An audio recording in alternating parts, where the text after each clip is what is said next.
In the previous challenge, I mentioned that there's another way to calculate the difference that requires less lines of code, and that's the subject of this challenge.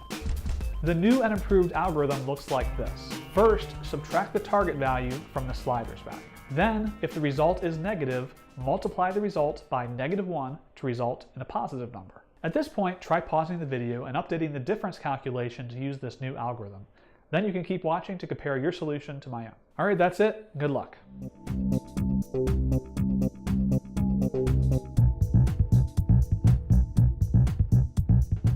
Here's what I came up with.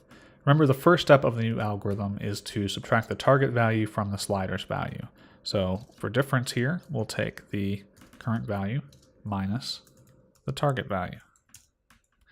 Okay, now we're going to delete this because we're not doing the older algorithm anymore. And the second step is if the result is a negative number, so we'll say if difference is less than 0, then multiply it by -1 to make it a positive number.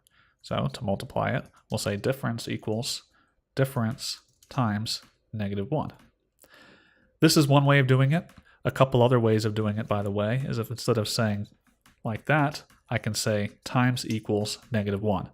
This is basically a shortcut. It means the exact same thing as difference equals difference times -1. This times equals is a shortcut for that. And another shortcut we could do is we could just say difference equals minus difference. Any of those ways work. Let's just run it and see if this works.